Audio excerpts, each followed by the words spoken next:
Alors de fait, on parle de deux mâles des montagnes, le mâle aigu des montagnes pour le mâle ou les symptômes que l'on ressent lorsque des habitants en plaine montent en altitude. Lorsque nous qui habitons en plaine, on se rend en altitude et lorsque dans les premières heures, premiers jours d'exposition à l'altitude, on a des symptômes qu'on connaît bien comme le mal de tête, les nausées, etc. Ça, c'est le mâle aigu des montagnes.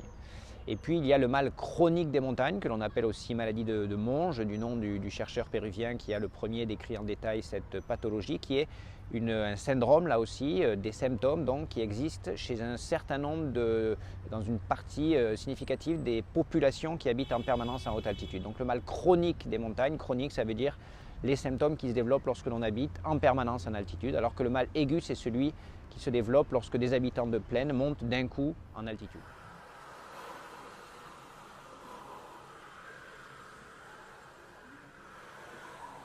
Alors là, on est donc dans le cas de personnes vivant habituellement en plaine et qui se rendent en altitude.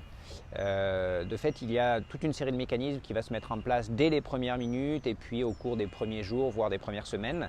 On peut s'adapter même si on n'a pas de bagage génétique et d'ancêtres qui ont vécu en haute altitude. On peut heureusement s'adapter, l'homme peut s'adapter à la moindre disponibilité d'oxygène en altitude en ayant une ventilation qui va s'augmenter légèrement, une fréquence cardiaque qui va s'accroître également. Donc ça va se passer assez rapidement. Et puis si on reste plusieurs semaines en altitude, on va également développer une plus grande capacité de transport de l'oxygène au niveau sanguin en produisant des globules rouges supplémentaires. C'est les adaptations principales que l'on observe chez quelqu'un qui habite en plaine et qui sera en altitude et qui vont lui permettre de tolérer aussi bien que possible le manque d'oxygène en altitude.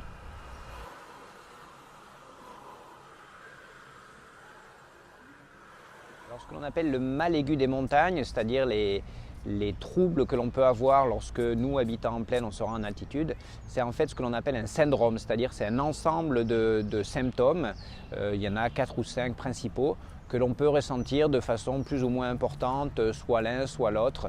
Donc il y a une variabilité en fait dans les symptômes que l'on ressent entre nous lorsque l'on monte en altitude, mais globalement, on considère que lorsque l'on a l'un ou l'autre de ces différents symptômes, on présente ce que l'on appelle un mal aigu de montagne. Mais pour certains, ça sera plus des maux de tête, pour d'autres, ce sera plus des nausées ou de la fatigue. C'est souvent des maux de tête, mais ça peut être aussi d'autres troubles. Donc il y a une différence interindividuelle dans la manière dont s'exprime le mal aigu des montagnes.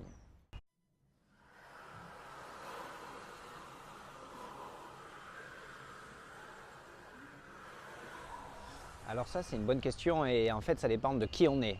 Si on est quelqu'un qui a des ancêtres qui vivent en haute altitude depuis des générations et des générations, depuis des millénaires même, on peut tolérer des altitudes probablement, la preuve avec la ville de la Rinconada que l'on étudie au Pérou, probablement on peut tolérer des altitudes jusqu'aux alentours de 5000 mètres d'altitude.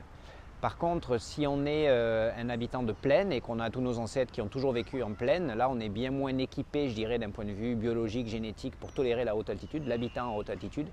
Et là, du coup, même si on n'a pas vraiment de données de quelqu'un qui serait issu de la plaine et qui d'un coup habiterait pendant des années en haute altitude, mais globalement, ça serait beaucoup plus difficile pour quelqu'un qui n'a pas le bagage génétique de tolérer des altitudes comme celle de la Rinconada à 5000 mètres.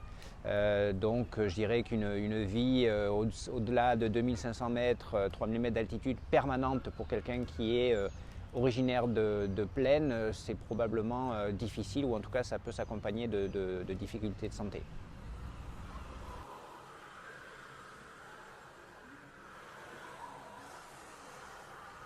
Alors voilà, il y a deux cas. C'est soit, encore une fois, on est originaire de plaine et on veut se rendre en altitude pour quelques jours, quelques semaines, quelques mois. C'est vrai que si on arrive avec, je dirais, une fragilité au niveau des vaisseaux sanguins du cerveau, sachant que le cerveau est particulièrement sensible au manque d'oxygène en altitude, c'est clairement pas une très bonne idée. Ça fait partie de ce que l'on appelle les contre-indications que de se rendre en haute altitude si on a une fragilité au niveau des vaisseaux cérébraux. Ça, c'est une partie de la réponse. Si à l'inverse, on est habitant en altitude depuis des années, depuis des générations, et si la question c'est est-ce que l'on peut avoir des problèmes de circulation cérébrale du fait de vivre en haute altitude en permanence? Probablement, c'est probablement une des complications possibles que de développer des problèmes de circulation sanguine cérébrale du fait de vivre en permanence en haute altitude.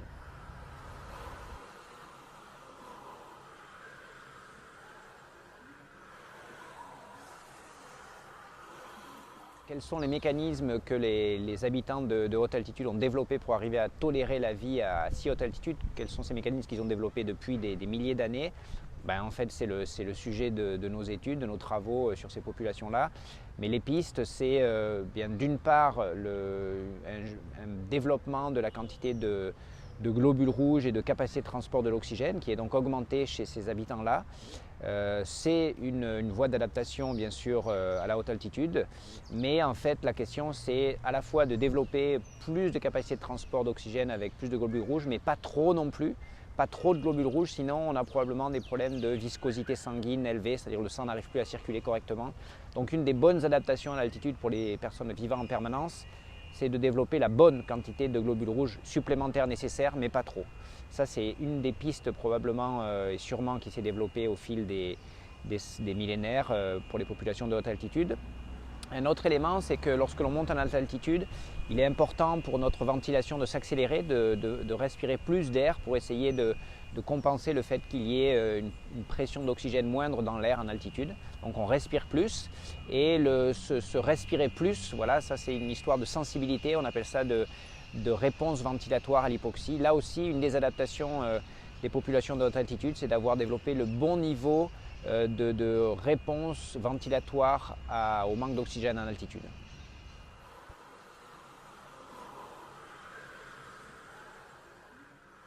Quand on monte en altitude ou quand on habite en permanence en altitude, bien sûr l'effort est plus compliqué en altitude qu'en plaine, et ce d'autant qu'on monte en haute altitude par rapport à la plaine. Et l'effort est plus compliqué que l'on soit résident en plaine habituellement, mais aussi que l'on soit résident en permanence en altitude. Pour les personnes qui vivent tout le temps à la Rinconada, un effort est quand même plus difficile à réaliser à 5000 mètres d'altitude qu'en plaine, y compris pour eux.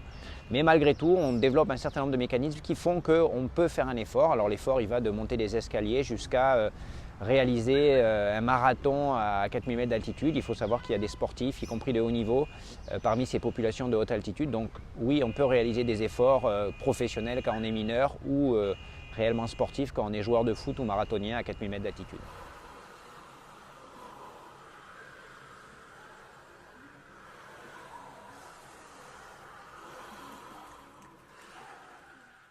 Alors c'est vrai que l'entraînement en altitude, le fait d'utiliser un environnement avec moins d'oxygène, c'est une des techniques aujourd'hui qui est utilisée dans le sport, en particulier au de haut niveau. Et donc une des questions, c'est à quelle altitude il faut aller s'entraîner quand on est un sportif de haut niveau pour ensuite revenir en plaine avec une meilleure performance. On sait de fait qu'il y a maintenant quand même des altitudes optimales, que trop c'est pas bon pour l'amélioration de la performance. Je dirais qu'aujourd'hui les altitudes d'entraînement optimales c'est entre 2000 et 3005.